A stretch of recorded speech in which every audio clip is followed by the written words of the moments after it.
আপনি বলেছিলেন তো, আপনি না চাইতে কি করেছেন আল্লাহ আপনার উপরে?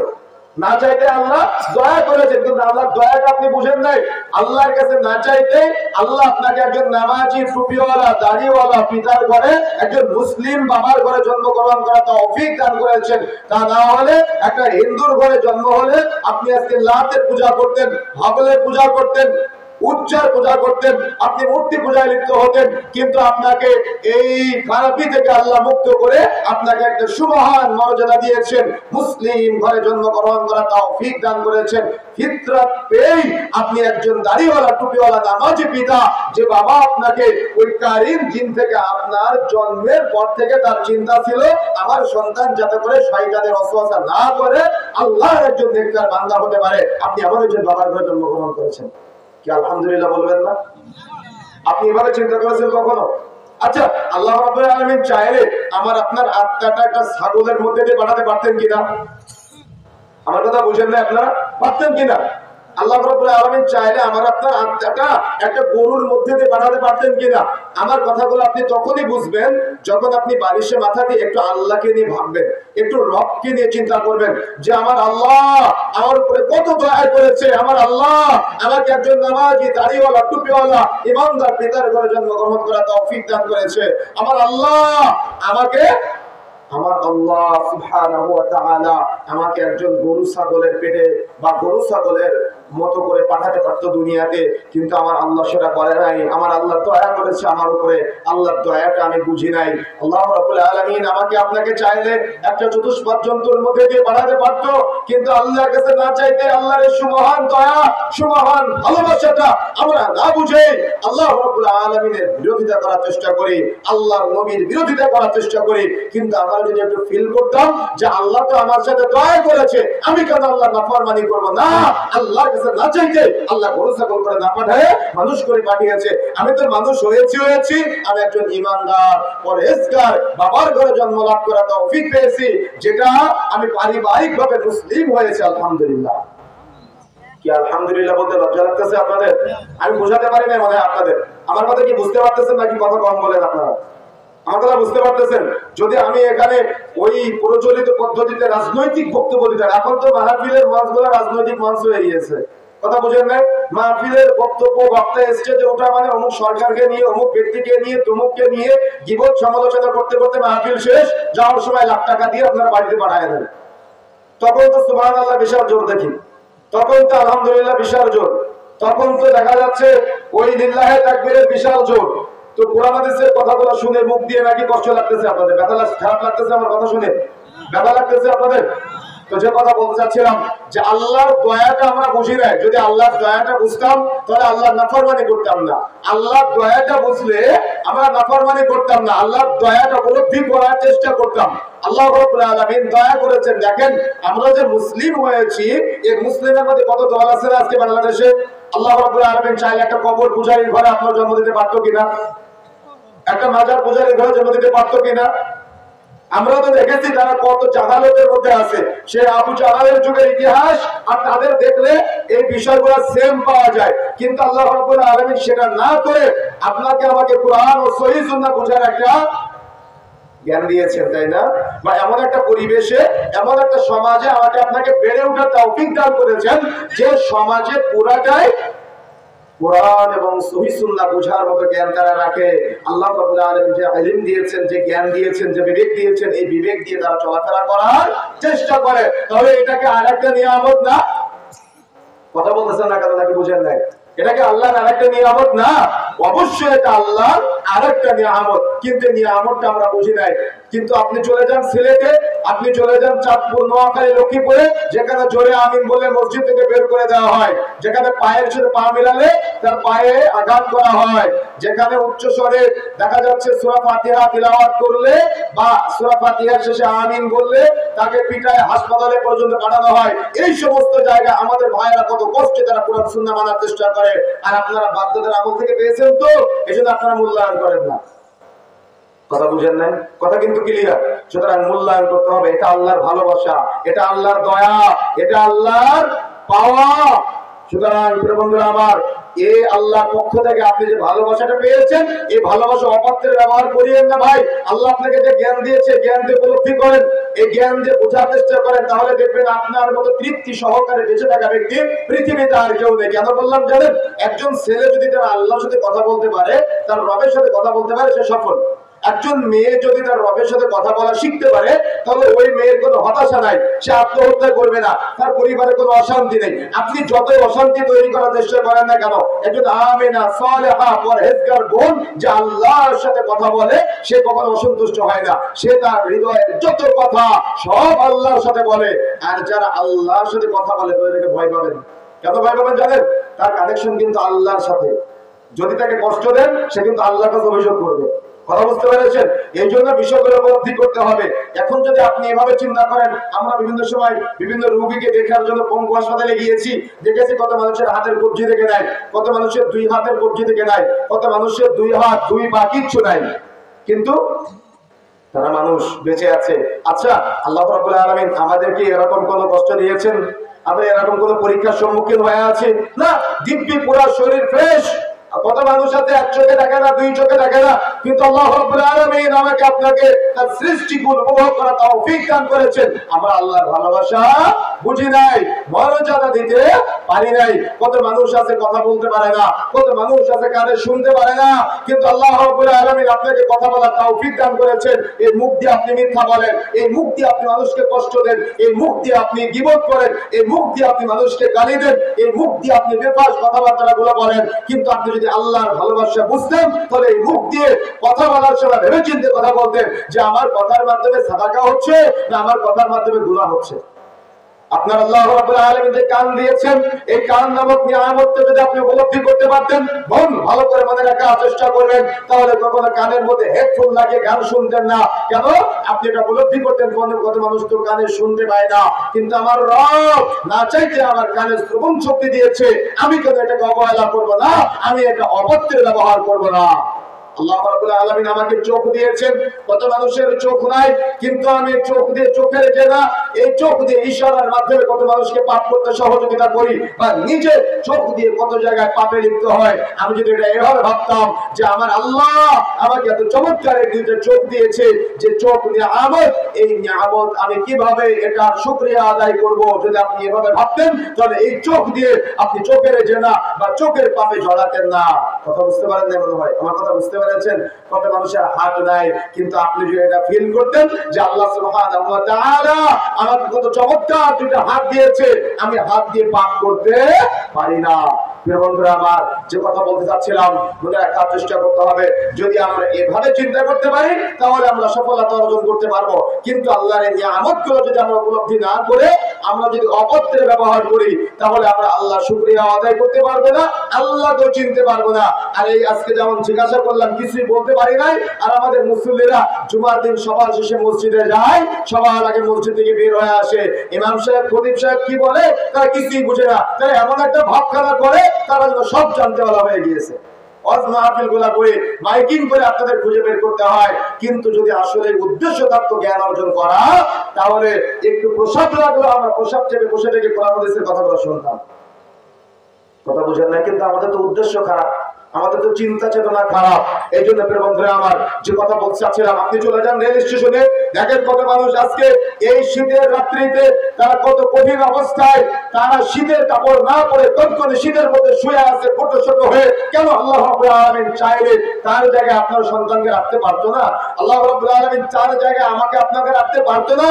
কিন্তু আল্লাহ দয়া করেছেন, ভালোবেসেছেন। আল্লাহর ভালোবাসাটা আপনি উপেক্ষা করে আল্লাহর নাফরমানিতে লিপ্ত হন। আল্লাহ রাব্বুল আলামিন আপনাকে এত সুন্দর একটা নিয়ামত সন্তান দান করেছে, এই সন্তানকে আপনি অপত্রে ব্যবহার করতেছেন। এই সন্তান আপনার সাথে পাপ করে, আপনি কিছুই বলতে পারেন না। চুলের মধ্যে এমন কাটিং দেয়, সামনে এক কালার, পিছনে এক কালার, ডানে এক কালার, বামে এক কালার। তার চুলের কাটিং দেখলে তাকে মুসলমানের ছেলে মনে হয় না, এটা আপনারই ছেলে, কিন্তু আপনার ছেলেকে আপনি অপত্রে ব্যবহার করতেছেন। আপনি আল্লাহর ভালোবাসা বুঝতে পারেন না, কিন্তু আল্লাহ চাইলে আপনার ওই ছেলেটাকে ওই জায়গায় রাখতে পারতো। আপনি চলে যান রাস্তাঘাটে, দেখেন কত মানুষ পলিথিন দিয়ে ঘর বেঁধে আছে, কিন্তু আল্লাহ সুবহানাহু ওয়া তাআলা আপনাকে টিনের চাল করে, খোলার চাল করে, টালির চাল করে ঘর করা তৌফিক দান করেছে, কিন্তু এটাতে আপনার হয় না। আপনি কি করলেন? অমুক ব্যাংক থেকে 50 লাখ টাকা লোন নিয়ে আপনি একটা বিশাল প্রাসাদ নির্মাণ করলেন। আচ্ছা, আপনার মরার পরে ওই প্রাসাদের গোসলখানা কি আপনার গোসল হবে? কথা বলতেছেন না কারণ নাকি আপনাদের হয়? গোসল হবে? তো যদি গোসল না হয়, তাহলে আপনি যে সন্তানের জন্য এই হারাম টাকার সম্পদ রেখে গেলেন, আপনার সন্তান কি আপনাকে জান্নাতে নেবে? আপনার সন্তান কি আপনাকে কিয়ামতের মাঠে বলবে যে আমার বাবা রেখে গিয়েছিল, আমি যেহেতু এটা ভোগ করেছি আমি দায়িত্ব নিব না? আপনার সন্তান কিয়ামতের মাঠে বলবে, আল্লাহ আমি এটা জানতাম না, আমার বাবা সুদের টাকা নিয়েছে না ঘুষের টাকা নিয়েছে, যদি এটা হারাম টাকা হয় করেছে আমার বাবা, আমার বাবাকে ধরাও, আমি জাহান্নামে যেতে চাই না, বাবাকে জাহান্নামে দাও। আজকে বনের জমি ভোগ দখল করে আছেন, পুকুর জমি ভোগ দখল করে আছেন, ভোগ দখল করে ফসল উৎপাদন করে বড় লোক হওয়ার চেষ্টা করছেন। কিয়ামতের মাঠে আপনার বোন আপনাকে ক্ষমা না করলে জান্নাতে যেতে পারবেন না। কিন্তু আল্লাহ রাব্বুল আলামিন আপনাকে যতটুকু নিয়ামত দান করেছে, এটার প্রতি আপনি সন্তুষ্ট হয়ে যদি শুকরিয়া আদায় করতে পারতেন, তাহলে আপনি জীবনে হতাশ হতেন না। যুবক ভাইরা ভালো করে মনে রাখার চেষ্টা করতে হবে, আগামীকাল সকাল হতে হতে যদি তোমার বাবা পুকুর জমি ভোগ দখল করে থাকে, বাবাকে নির্দেশ দিয়ে বলে দিবা যে আব্বু আমি জমির চাই না, আমার পুকুর জমি ফেরত দেওয়া হোক, এভাবে বলতে হবে। আর যারা বনের জমি ভোগ দখল করে আছেন, আগামীকাল সকাল হতে হতে সব ফেরত দেওয়ার চেষ্টা করবেন, তা না হলে কিয়ামতের মাঠে আপনি আফসোস করবেন। আল্লাহ রাব্বুল আলামিন বলছেন অকালিল ইনসানু মা লাহা, কিয়ামতের মাঠে মানুষ আফসোস করে আর বলবে হায় আফসোস, আমি সামান্য সম্পদের জন্য বনের জমি ফাঁকি দিয়েছিলাম, হায় আফসোস আমি সামান্য সম্পদের জন্য চুরি করেছিলাম, যার কারণে আমার হাত কেটে দেওয়া হয়েছিল, সেদিন আফসোস করে লাভ আছে? কথা বলেন না কেন? আফসোস করে লাভ আছে? সেদিন আফসোস করে লাভ নাই। এই জন্য বন্ধুরা, আমার যে কথা বলতে চাচ্ছিলাম, মনে রাখার চেষ্টা করতে হবে। সূরা ফাতিহার প্রথম নম্বর আয়াত তেলাওয়াত করবেন, আর আপনি এত এত এত নিয়ামতকে চিন্তা করবেন। চিন্তা করে যদি আপনি হৃদয় থেকে একটা শুকরিয়া আদায় করে বলতে পারেন যে আলহামদুলিল্লাহি রাব্বিল আলামিন, সমস্ত প্রশংসা আল্লাহ তোমার জন্য, তখনই আল্লাহ আপনার কথা জবাব দিবে, জবাব দিয়ে বলবে হামিদানি আব্দি, আমার বান্দা আমাকে শুকরিয়া আদায় করেছে। কি আমরা চাই কিনা এটা? চাই না এটা? এই জন্য আজকে থেকে যখন আমাদের সূরা ফাতিহা তিলাওয়াত করবে ইমাম সাহেবকে বলবেন ধীরে ধীরে তিলাওয়াত করার জন্য, যাতে করে আপনি এইগুলো ফিল করতে পারেন, ভিতর থেকে কান্না চলে আসে, আবেগ চলে আসে যে আমার আল্লাহ, আমি কত গুনাহ করি মুখ দিয়ে, তাও আমাকে কথা বলার সুযোগ করে দিচ্ছে। আমি কত গুনাহ করি কান দিয়ে, তবুও আল্লাহ আমার উপর অসন্তুষ্ট হয় না। আমি কত গুনাহ করি আমার পা দিয়ে হেঁটে যায়, তবুও আল্লাহ রাব্বুল আলামিন আমাকে কত সুন্দর হাঁটার ব্যবস্থা করে দিয়েছে। আমি কত হারাম খেয়েছি, তবুও আল্লাহ আমার পেটটাকে বা আমার শরীরকে কত ভালো রেখেছে। কি আল্লাহ দয়া করে না? দেখেন আমরা সূরা ফাতিহার মধ্যে পড়ি আর রহমানির রহিম, পরম করুণাময় অসীম দয়ালু। আল্লাহ বলেন রহমান, আল্লাহ বলেন রহিম, অর্থাৎ আল্লাহ পরম করুণাময়, আল্লাহ অসীম দয়ালু। আল্লাহর দয়া এটাই, আল্লাহ যে আপনার উপরে দয়া করেছে আপনি এটা ফিল করেন নাই, আপনি এটা উপলব্ধি করতে পারেন নাই, যার কারণে আপনি আল্লাহর ভালোবাসাটা বুঝেন নাই। আল্লাহ তো আল্লাহ কঠিন, যে অপরাধ করবে, যে পাপী, তার উপরে আল্লাহ কঠিন, কিন্তু যে আল্লাহকে ভালোবাসবে তার উপরে আল্লাহ সহজ। যে আল্লাহর বান্দাদের ভালোবাসবে আল্লাহ তার উপরে সহজ। যে আল্লাহর ইবাদত করবে তার উপরে আল্লাহ সহজ। যে আল্লাহর প্রশংসা করবে, শুকরিয়া আদায় করবে, ইবাদত বন্দেগীর মধ্যে থাকবে, তার জন্য আল্লাহ সহজ। যেমন আপনি সকালে বাড়ি থেকে বের হলেন, আপনার উদ্দেশ্য হলো আপনার স্ত্রীকে হালাল খাবার খাওয়াবেন, আপনার উদ্দেশ্য হলো আপনি নিজে হালাল খাবার খাবেন, আপনার উদ্দেশ্য হলো আপনার সন্তানকে হালাল খাবার খাওয়াবেন। আপনি বিকাল 5টা পর্যন্ত বাড়ির বাইরে আছেন, যতক্ষণ পর্যন্ত বাড়ির বাইরে থাকবেন পুরাটাই ইবাদতে রূপান্তরিত হবে। সুবহানাল্লাহ। কেন? উদ্দেশ্য হলো পরিবারকে হালাল খাবার খাওয়াবো, উদ্দেশ্য হলো সন্তানকে হালাল খাবার খাওয়াবো, উদ্দেশ্য হলো নিজে হালাল খাবার গ্রহণ করব। যদি এরকম উদ্দেশ্য হয়ে থাকে, তাহলে আপনি যতক্ষণ বাড়ির বাইরে থাকবেন উপার্জনের জন্য পুরাটাই আপনার ইবাদত। কি আল্লাহ দয়া করে নাই আপনার উপরে? কিন্তু আল্লাহ দয়া আপনি বুঝেন নাই, এজন্য আপনি উপার্জনের জন্য গিয়ে ওই অন্যের জমির আয়েরগুলা কেটে ছোট করে নিজের জমি বড় করতেছেন। টেবিলের নিচ দিয়ে সুদের টাকা, টেবিলের নিচ দিয়ে ঘুষের টাকা, টেন্ডারবাজি করা, জুলুম করা, সুদ ঘুষের সাথে জড়িয়ে আছেন। কেন? আপনি আল্লাহর ভালোবাসা বুঝেন নাই। তাই আপনি বুঝেন নাই, আপনি বুঝেন নাই আল্লাহর ভালোবাসা, আপনি তাফসীর বুঝেন নাই, আপনি আর রহমান বুঝেন নাই, আপনি রহিম কে এটা বুঝেন নাই, আপনি উপলব্ধি করতেই পারেন নাই। যদি আপনি উপলব্ধি করতে পারতেন তাহলে আপনি রহমানের সাথে গাদ্দারি করতেন না, আপনি আল্লাহর সাথে গাদ্দারি করতেন না, আপনি উপলব্ধি করতেন, উপলব্ধি করে আপনি ফিরে আসার চেষ্টা করতেন, আপনি আল্লাহর ভালোবাসাগুলো বোঝার চেষ্টা করতেন। কিন্তু আপনি আল্লাহর ভালোবাসা বুঝবেন কিভাবে? আপনি তো আল্লাহর ভালোবাসা বোঝার চেষ্টা করেন না। এটা আকাঙ্ক্ষা থাকা লাগে। এটা কি থাকা লাগে বলেন তো? আকাঙ্ক্ষা থাকা লাগে।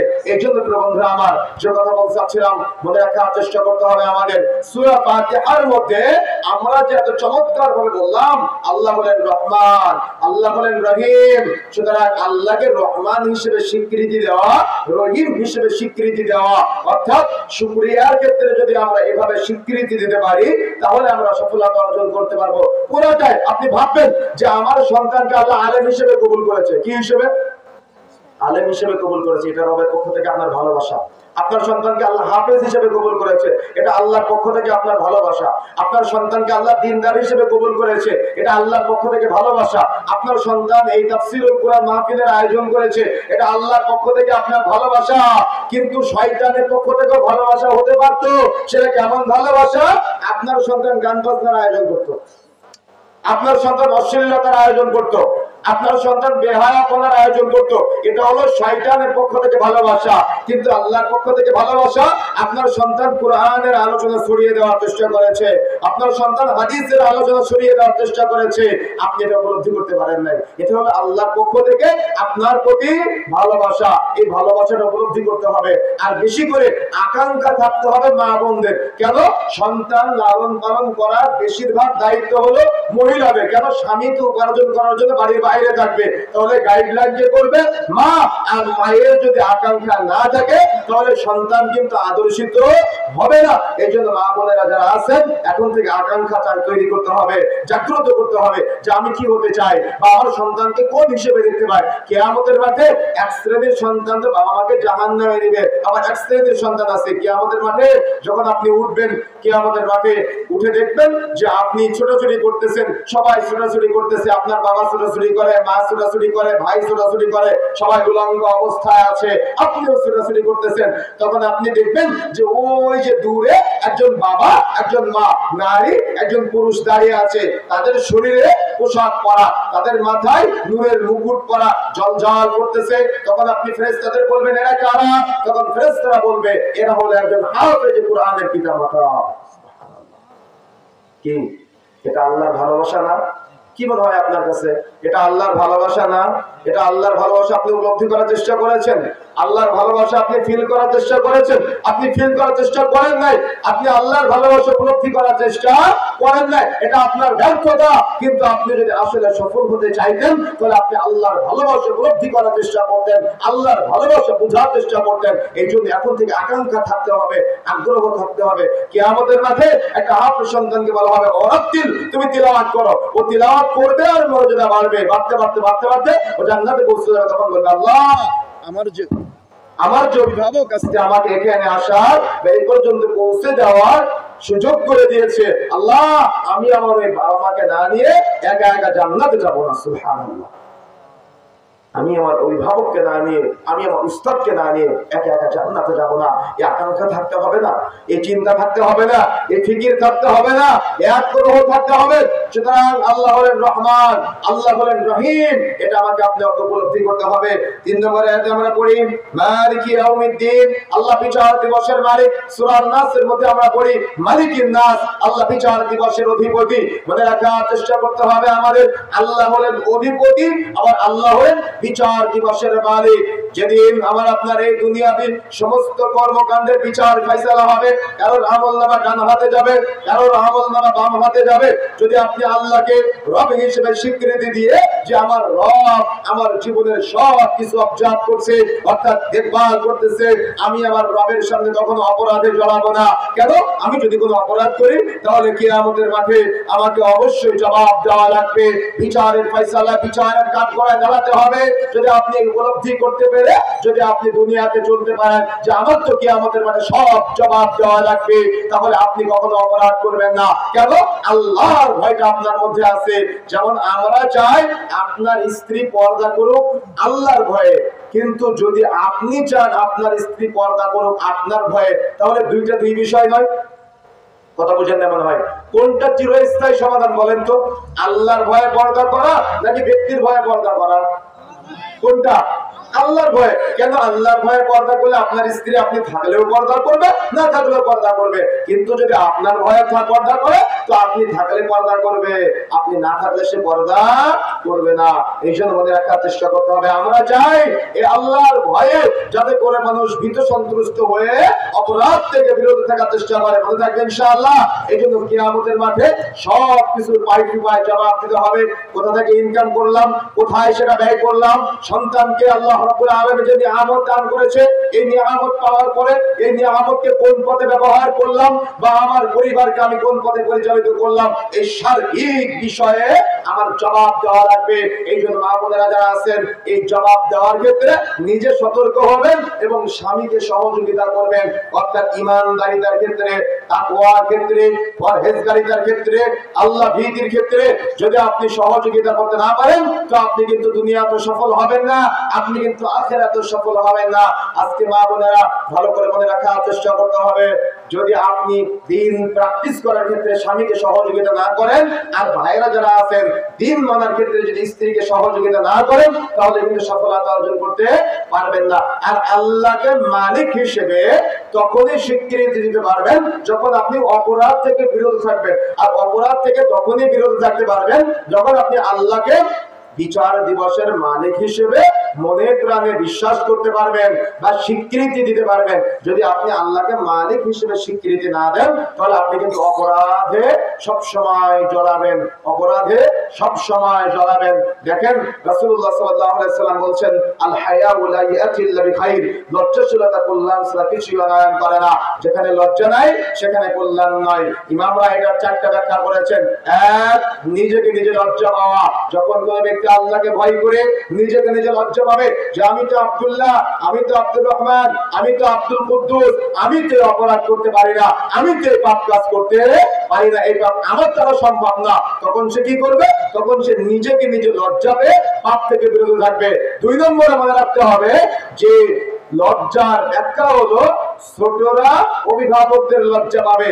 যদি ইমাম নাসিরুদ্দিন আলবানী রাহিমাহুল্লাহ, ইমাম নবী রাহিমাহুল্লাহ এটা ব্যাখ্যা করেছেন, ছোটরা বড়দের তখনই লজ্জা পাবে যখন বড়রা ছোটদের লজ্জা পাবে। তার মানে বড়রা যখন ছোটদের সামনে পাপ করা থেকে বিরত থাকবে, তখন ছোটরা বড়দের সম্মান করবে, বড়দের ইজ্জত করবে, বড়দের মর্যাদা দিবে। কিন্তু বড়রা যদি ছোটদের সাথে পাপে জড়ায়, তাহলে ছোটরা কখনো বড়দের ইজ্জত করবে না, সম্মান করবে না। আর যখন বড়দের সম্মান করবে না, তখন তারা আল্লাহকে ভয় পাবে না। কথা বুঝেন যেমন হয়, কথা বুঝতে পেরেছেন? তখন তারা আল্লাহকে ভয় পাবে না। দেখেন, আপনি আপনার সন্তানের এই ভয়টা নষ্ট করে দেন কিভাবে? বাড়িতে পাওনাদার এসেছে, আপনি বলেন আপু যাও বাইরে গিয়ে বলো তোমার আপু বাড়িতে নেই। বলেন তো আপনি আপনার সন্তানকে কি শিক্ষা দিলেন? কি শিক্ষা দিলেন? মিথ্যা বলা শিক্ষা দিলেন। ছেলেকে নিয়ে আপনি বলতেছেন এই আমার ছেলেটা দাড়ি কেটে দাও, তাহলে আপনার ছেলেকে আপনি কি শিক্ষা দিলেন? দাড়ি কাটা শিখালেন। একটা 7 বছর বয়সের ছেলেকে নামাজে পাঠানো দরকার, কিন্তু আপনি কি করলেন? 5 টাকা হাতে দিয়ে বললেন যে আপু সিগারেট কিনে নিয়ে আসো। ও একদিন যায়, 2 দিন যায়, 3 দিন যায়, 5 দিন পরে আমার আব্বু কি খাই, আমিও একটু খাই। কি বিষয়টা এমনটা না? তাহলে যখন সে অভিভাবকদের লজ্জা করবে না, তখন সে আল্লাহকে লজ্জা করবে না, তখন সে আল্লাহকে ইজ্জত করবে না। কেন? এই হাদিসের ব্যাখ্যার শেষ ব্যাখ্যা হলো যে লজ্জার সর্বোচ্চ স্তর হলো আল্লাহকে লজ্জা পাওয়া। যে আল্লাহকে লজ্জা পাবে না, তার মধ্যে লজ্জা নাই। কথা বুঝে দেওয়া না, কথা বুঝতে পেরেছেন? এই জন্য আল্লাহকে লজ্জা তখনই আপনার সন্তান পাবে যখন আপনার সন্তান নিজেকে লজ্জা পাবে, যখন আপনার সন্তান বড়দের লজ্জা পাবে। সুতরাং এই লজ্জার বিষয়টা গুরুত্ব দেওয়ার চেষ্টা করবেন। কিয়ামতের মাঠে এই ভয়াবহ অবস্থা সম্পর্কে আপনার সন্তানকে জানাতে হবে। আমি আজকে এখানে আসার সময় এক ভাই আমাকে দেখাচ্ছিলেন, নিউ ইয়র্কের এক ছেলে, তিনি একজন শেখের কাছে জান্নাতের আকাঙ্ক্ষা নিয়ে বলতেছে। ছোট্ট একটা বাচ্চা ছেলে জান্নাতের আকাঙ্ক্ষা নিয়ে বলতেছে। মাহে রমজানের মাধ্যমে সে কিভাবে জান্নাত পেতে পারে সিয়াম পালনের মাধ্যমে। ছোট্ট বাচ্চা ছেলে, তার আবেগ থেকে দেখলাম সে কান্না করে দিয়েছে। আপনারা হয়তো দেখেছেন। তো এই যে একটা আবেগ, এই আবেগটা আপনার ছেলের মধ্যে নাই কেন? না, এই জন্য আপনি জুমার সবার শেষে মসজিদে যান, আপনার এলাকায় মাহফিল হয়, আপনি এটাকে মূল্যায়ন করেন না, তাফসীর হয়, আপনি মূল্যায়ন করেন না, উঠে যান, এমন একটা ভাব করেন যেন সব জানেন আপনি, কিন্তু এখন সুবহানাল্লাহ আল্লাহর সাথে রক্ত জানেন না। আমার কথা রাগ করিয়েন না, কথা বুঝতে পেরেছেন? তাহলে এমন একটা মুড, এমন একটা মশিয়ান আমাদের যে আমরা সব জেনে ফেলেছি, এমন একটা ভাবখানা করে আমরা উঠে যাই যেন আমাদের এমন একটা চিন্তা যে আমরা সব জেনে ফেলেছি, কোনো জানার কমতি নাই, হুজুর যা বলবে সব জানা আছে, কিন্তু এখন সাজদায় কি করেন কিছুই বুঝেন না। আমার কথা বুঝেন না, আমার কথা বুঝতে পেরেছেন? এই জন্য সন্তানদেরকে চেষ্টা করেন, নিজে জানার চেষ্টা করেন, সন্তানদেরকে জানানোর চেষ্টা করুন, তাহলে আপনি সমাজ পরিবর্তন করতে পারবেন। তা না হলে আগামীর যে সমাজ আসতেছে, এ সমাজ হবে বখারাদের সমাজ, এ সমাজ হবে জেনাখোরদের সমাজ, এ সমাজ হবে প্রেম প্রীতির সমাজ, যদি আপনি আপনার সন্তানকে মানুষ করে যেতে না পারেন। এজন্য আপনার সন্তানকে আল্লাহকে চিনাতে হবে, যাতে করে আপনার সন্তান আল্লাহর দিদার আকাঙ্ক্ষা করে। আপনার সন্তানকে আল্লাহকে চিনাতে হবে, যাতে করে আপনার সন্তানের জান্নাতের আশা থাকে, যাতে করে আপনার সন্তান জাহান্নাম থেকে দূরে থাকতে চায়। জাহান্নামের ভয়াবহতা বুঝাতে হবে আপনার সন্তানকে। আপনার সন্তানের রাসূলের প্রতি প্রেম, রাসূলের প্রতি ভালোবাসা, এটা ফিল করাতে হবে আপনাকে, বুঝাতে হবে আপনাকে। যদি আপনি বুঝাতে ব্যর্থ হন তো আপনি ব্যর্থ বিধা। আপনার সন্তানকে ও বড়দের লজ্জা পাওয়া শিখাতে হবে। আপনার সন্তানদেরকে জান্নাতের একটা প্রবল আকাঙ্ক্ষা থাকতে হবে। আপনার সন্তানদেরকে কবরের ভয়াবহতা সম্পর্কে জ্ঞান দিতে হবে। যদি আপনি জ্ঞান দিতে ব্যর্থ হন বা ইলম শিখানোর ক্ষেত্রে ব্যর্থ হন তো আপনার সন্তান ক্ষতিগ্রস্ত হবে, আপনিও ক্ষতিগ্রস্ত হবেন। ভাই, এখানে আমাদের কোনো যায় আসবে না। আপনিও ক্ষতিগ্রস্ত হবে, আপনার সন্তান ক্ষতিগ্রস্ত হবে। আমরা দেখেছি, আমরা যখন ছোট ছিলাম আমাদের গ্রামে কোনো আহলে হাদিস মসজিদ ছিল না, তো আমার আব্বু আমাদের প্রায় 4-5 কিলোমিটার দূরে জুমার দিন সকাল 10টা-11টার সময় মসজিদে নিয়ে বসে থাকতো।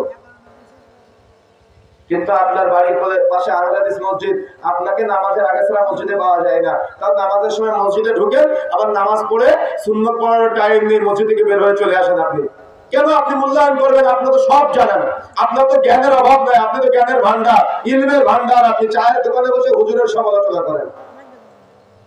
সুতরাং বন্ধুরা আমার, যে কথা বলতে চাচ্ছিলাম, এভাবে যদি সমাজ চলতে থাকে তাহলে সমাজের পরিবর্তন হবে না। তারপরে রাতে আমরা বলি ইয়াকা না'বুদু ওয়া ইয়াকা নাস্তাঈন। ইয়াকা শব্দের অর্থ হলো একমাত্র, কেবলমাত্র, শুধুমাত্র। না'বুদু আল্লাহ তোমার ইবাদত করি, ও এবং ইয়াকা একমাত্র, কেবলমাত্র, শুধুমাত্র। নাস্তাঈন আল্লাহ তোমার কাছে সাহায্য চাই। কাকে বললাম বলেন তো? ইবাদত কার করি? একমাত্র। একমাত্র মানে এখানে খাস করা, খাস। পৃথিবীতে বহু রব আছে, অর্থাৎ বানানো রব, বানানো ইলা। আমাদের সমাজে কালিমার অনুবাদ কি করা হয়? লা ইলাহা ইল্লাল্লাহর অর্থ কি বলেন? কি বলেন? লা ইলাহা ইল্লাল্লাহর অর্থ কি সমাজে প্রচলিত আছে? আল্লাহ ছাড়া মাহবুদ নাই। এই অর্থ কি ঠিক? এই অর্থ ঠিক নয়। সঠিক অর্থ হলো বিহাক্কিন লা মা'বুদা ইল্লাল্লাহ। আল্লাহ ছাড়া হক, আল্লাহ ছাড়া প্রকৃত, আল্লাহ ছাড়া সত্য কোনো মাহবুদ নাই।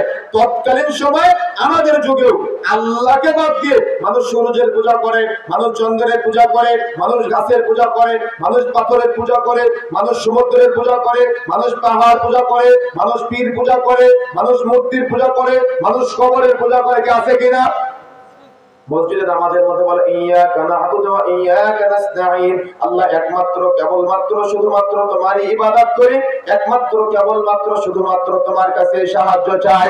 কিন্তু মসজিদ থেকে বের হয়ে পীর বাবার কাছে গিয়ে বলতেছে, বাবা তোমার মাধ্যমে সন্তান চাই। কি আছে না, মহিলারা বেশি বাবা ভক্ত হয়। আমরা দেখেছি চাঁপাইনবাবগঞ্জের এক বোন, এক ভাই আহলে হাদিস পরিবারের সন্তান। তো আমরা সিলেটে গিয়ে দেখলাম, শাহজালাল মাজারে গিয়েছে, ওখানে গিয়ে পরিচিত হলো। তো দেখি কি জন্য এসেছে? সন্তান হয় না, তাই দোয়া নিতে এসেছে। কি নাউজুবিল্লাহ বলতে লজ্জা লাগতেছে আপনাদের? তো এই যে সিস্টেমটা চলতেছে আমাদের সমাজে, এই সিস্টেম পরিবর্তন করতে হবে না? মসজিদে নামাজে যে আল্লাহ আপনার কথা জবাব দিতে পারে, ওই আল্লাহ আপনার সন্তান দিতে পারে না? ওই আল্লাহ আপনার বরকত দিতে পারে না? আপনি আহলে হাদিসের বাচ্চা, আপনার শরীরে তাবিজ ঝুলে, আপনি আহলে হাদিসের বাচ্চা, আপনার দোকানে তাবিজ ঝুলে, আপনার গাড়িতে তাবিজ ঝুলে, আপনার বাড়িতে তাবিজ ঝুলে, তাহলে কিসের আহলে হাদিস আপনি? রাসূলুল্লাহ সাল্লাল্লাহু আলাইহি ওয়াসাল্লাম বলেছেন, মান আল্লাকা তামিমাতান ফাকাদ আশরাক। যে তাবিজ ঝুলালো সে শিরক করলো। আজকে বাড়িতে গিয়ে ঘরে যদি কোনো তাবিজ ঝোলানো থাকে ছেড়ে ফেলে দিবেন, দোকানে তাবিজ ঝোলানো থাকলে ছেড়ে ফেলে দিবেন, গাড়িতে তাবিজ ঝোলানো থাকলে ছেড়ে ফেলে দিবেন, হাতে কোমরে গলায় মাথায় যদি কোনো তাবিজ থাকে ছেড়ে ফেলে দিবেন। বরকত দেওয়ার একমাত্র মালিক হলেন আল্লাহ। কথা বুঝতে পেরেছেন? কথা বুঝতে পেরেছেন? আরোগ্য দেওয়ার একমাত্র মালিক আল্লাহ।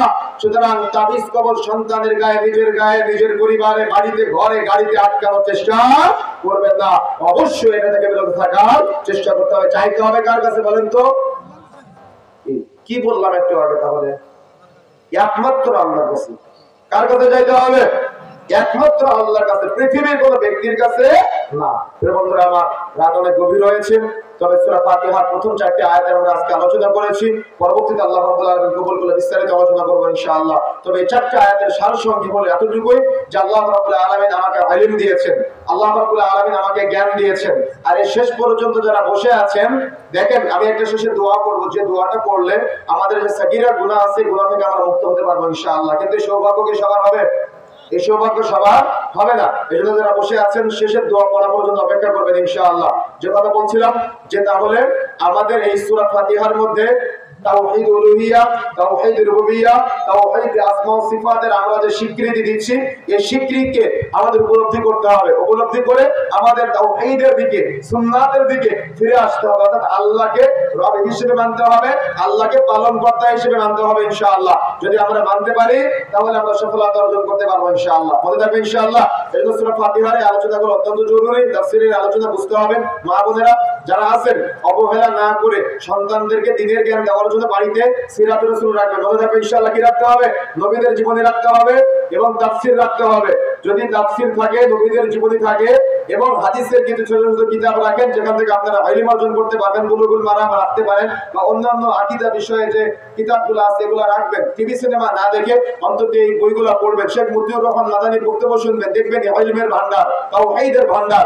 যত যে যা বিরোধিতা করুক না কেন, আপনি এগুলোর মাধ্যমে, শেখদের মাধ্যমে, শেখ আব্দুর রাজ্জাক বিন ইউসুফ, মুজাফফর ইবনে মুহসিন, মতিউর রহমান মাদানী, শেখদের বক্তব্য বেশি বেশি শুনবেন, দেখবেন ঈমান বৃদ্ধি পাবে আস্তে আস্তে ইনশাআল্লাহ। এবং বেশি বেশি পড়াশোনা করার চেষ্টা করবেন।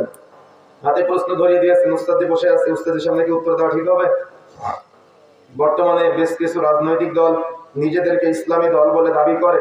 আসলে কি তারা ইসলামী দল? আর আমাদের দেশে কোন দল ইসলামী আছে? জটিল প্রশ্ন। প্রিয় বন্ধুরা আমার, বিষয়টা হলো বাংলাদেশের মানুষের একটা ধর্মীয় আবেগ আছে। কথা বুঝতে পেরেছেন? কি আছে? ধর্মীয় একটা আবেগ আছে। ইসলাম মানতে হবে, খেলাফত প্রতিষ্ঠা হবে। পাশে উস্তাদজি বসে আছেন। রাসূলুল্লাহ সাল্লাল্লাহু আলাইহি ওয়াসাল্লাম মৃত্যুর আগে 4টা ভবিষ্যৎবাণী করেছিলেন। আপনারা শুনেছেন হাদিসটা, আমি আরেকবার স্মরণ করে দিই। এক, রাসূলের মাধ্যমে নবুয়াত এসেছে। রাসূল চলে যাওয়ার মাধ্যমে নবুয়াত চলে যাবে, উঠে যাবে, নবুয়াত আর আসবে না, অর্থাৎ ওহী আর আসবে না। রাসূল মারা যাওয়ার পরে খেলাফত আমল আসবে। কি আসবে?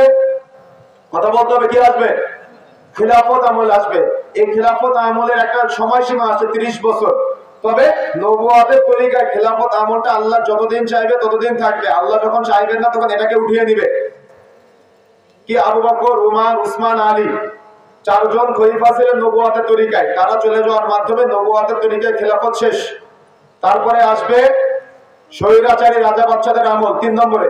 আল্লাহ যতদিন চাইবে ততদিন থাকবে, যখন চাইবেন না তখন উঠিয়ে নিবে। লম্বা সময় তারা গোটা পৃথিবীব্যাপী ছিল।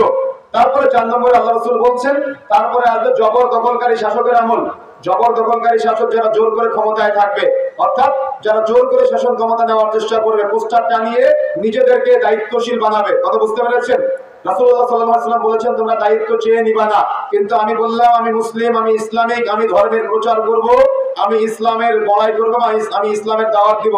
এখন আমি বললাম তোমরা আমাকে ভোট দাও, আমি সব পরিবর্তন করে দিব।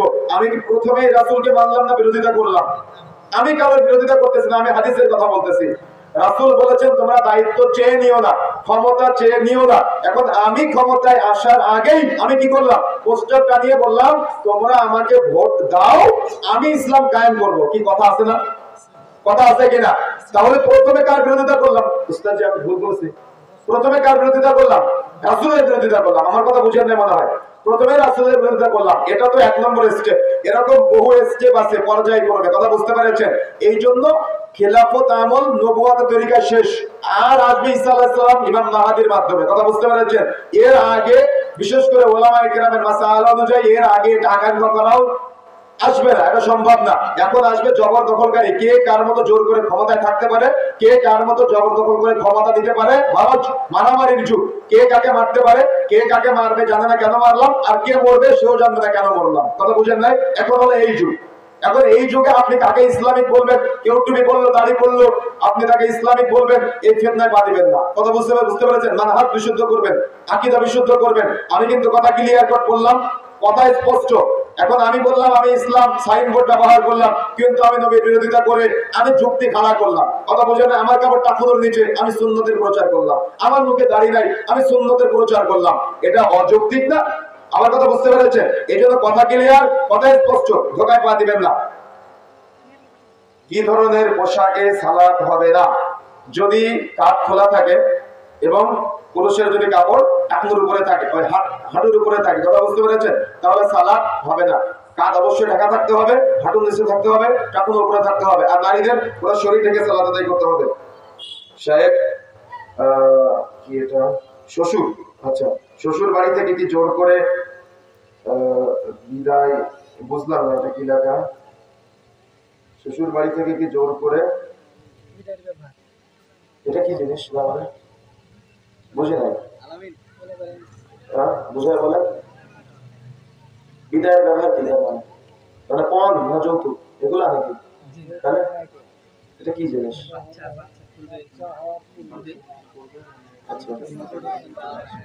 আচ্ছা, মেয়েকে বাপের বাড়ি নিয়ে চলে আসে। এখন মেয়েরা মায়ের কাছে একটু কমফোর্ট ফিল করে প্রত্যেক ক্ষেত্রে। যদি আপনার ভালো লাগে যে আপনার শ্বশুর বাড়িতে পর্দার ব্যবস্থা আছে, তাহলে আপনার স্ত্রীকে তার মায়ের কাছে সন্তান প্রসব করাতে পারে। এটা শরীয়ত রিলেটেড কিছু না।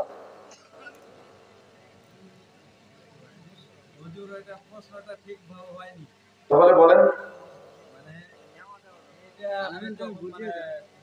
যার স্ত্রী প্রেগনেন্ট হয় কিনা, তারপরে যখন মানে শ্বশুরবাড়ি নিয়ে যাবে, কিন্তু মানে ইয়ার ভিতরে কিন্তু অনেক মানে চাহিদা দেওয়া হয়, গরু মাংস দিবে, আটা দিবে, কত কিছু দিবে। এগুলো সিস্টেম, এগুলো প্রচলিত আছে, কিন্তু এগুলো উচিত না, এগুলো শরীয়ত সম্মত না। যদি এমনটা হয় তাহলে এগুলো শরীয়ত সম্মত না। আচ্ছা আচ্ছা, তাহলে আমি এই শব্দটা শুনি নাই আগে, কথা বুঝতে পারছেন? এগুলো শরীয়ত সম্মত না, এগুলো থেকে বিরত থাকবেন। আচ্ছা, প্রশ্ন করেছেন বাচ্চারা কতদিন মায়ের দুধ পান করতে পারবে? এটা 2 বছর পর্যন্ত বলা হয়েছে, 2.5 বছর পর্যন্ত চেষ্টা করবেন, তারপরে সালান দেওয়ার চেষ্টা করবেন ইনশাআল্লাহ। আমাদের সমাজে পর্দার বিধান আসলেই শুধু নারীদের বোঝানো হয়? পুরুষের পর্দার বিধান, অবশ্যই পুরুষের পর্দার বিধান আছে। পুরুষ অনেকেই কি করে, পুরুষ পর্দা না করে মানে নারীদের সামনে একেবারে শরীর খোলা রেখে ঘুরে বেড়ায়, এগুলো চলবে না। পুরুষের একটা ইজ্জতের ব্যাপার আছে, সম্মানের ব্যাপার আছে, কথা বুঝতে পেরেছেন? যদি কাপড় চোপড় না থাকে তাহলে আলাদা বিষয়, কিন্তু এখন ইজ্জত কোথায়?